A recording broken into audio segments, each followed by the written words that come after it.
across international borders, and we are going to talk about the rules, procedures, and mechanisms designed to regulate the entry in these countries. I'm also going to talk about the residencies, the visas, the naturalization. So, okay. Okay, a little definition of immigration law is that it is the body of legal status and regulations governing how foreign nationals enter, reside in, and ultimately depart from a sovereign country. It establishes the criteria for legal entry, the conditions under which individuals may stay, and the process for obtaining permanent residence or citizenship. Here we have some key components like entry requirements and procedures, conditions for temporary and permanent stay, deportation and removal proceedings, asylum and refugee status determination, and naturalization and citizenship pathways. Okay, here we have a very interesting topic. This is the recent USA immigration policies in the Trump administration. It's a very, it's not that detailed, but it's a reasoning. We have the enhanced border enforcement. The administration prioritized aggressively border security measures, including the construction of a border wall and the implementation of zero tolerance policy, which led to a family separations at the USA in the Mexico border. We also have the asylum restrictions.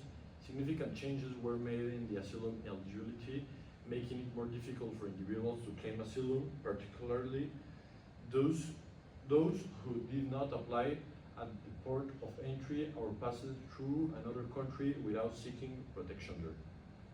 We also have the DACA, that is Deferred Action for Children Arrivals. It's a program and which protected eligible undocumented young people brought to the USA as children from deportation. And we also have the travel bans. As you can see, in the past days or weeks, we have more travel bans, like Venezuela and other countries.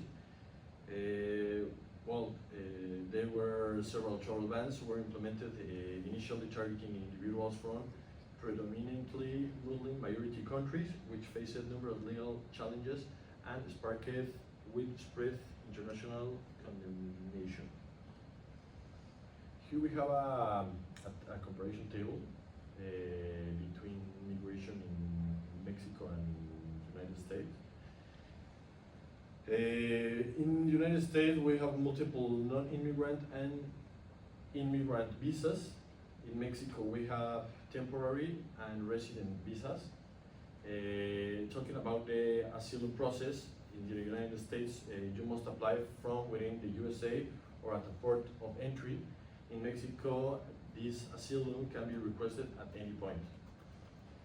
Talking about the border enforcement, in the United States, we have a strong physical and legal enforcement, and in Mexico, we have a mixed enforcement, less militarized.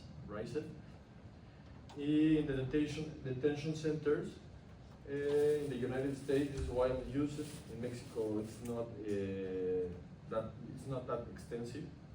And the path to citizenship.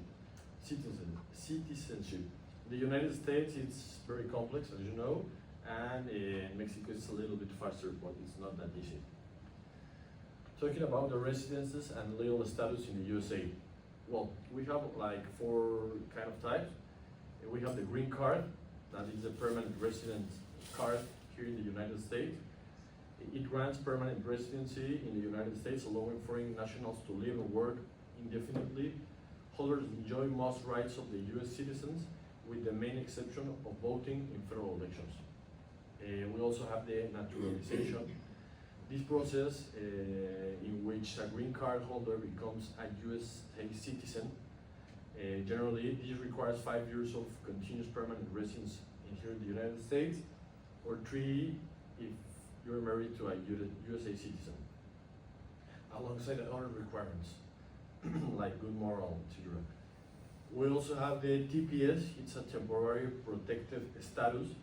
This is a humanitarian immigration benefit offered to the nationals of designated countries experiencing armed conflict, environmental disaster, or other extraordinary and temporary conditions. TPS allow eligible individuals to live and work in the USA legally for a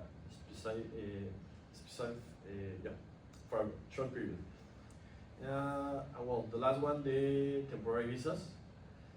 Those include various non-immigrant visas like the F1 for students, the H2A for agricultural workers, the H2B for non-agricultural temporary workers, the B1 and B2 for business and tourism. And these status are granted for a limited duration and require compliance with the specific conditions, typically demanding departure upon expiration. Okay, here we have the evolution of the legal framework.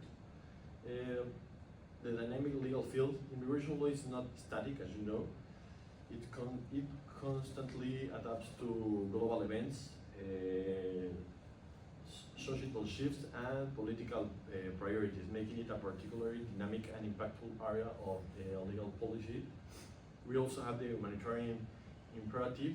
Both nations must prioritize addressing ongoing humanitarian concerns, ensuring that legal protections are robustly upheld, especially for vulnerable populations fleeing violence and instability. And we also have the part of balance and compassion, a critical challenge for both the USA and the Mexico lies in finding an equitable balance between enforcing immigration laws and demonstrating compassion towards migrants, particularly those in transit. Here we have a little conclusion about immigration law.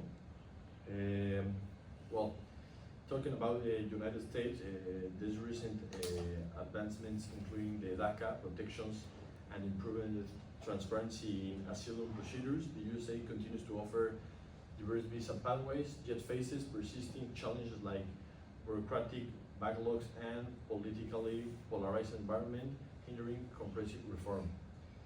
Talking about Mexico, Mexico has shown a growing commitment to humanitarian protections and a more accessible asylum process for regional migrants. They have also expanded temporary visa programs to resource limitation and security concerns continue to impact effective implementation. Here we have a little reflection about the course. Yes. This 1 week in the University of Houston has significantly deepened my understanding of the intricacies of the USA legal systems. The focus of the study of immigration law proved particularly enlightening, providing detailed insights in its foundation principles and practical applications.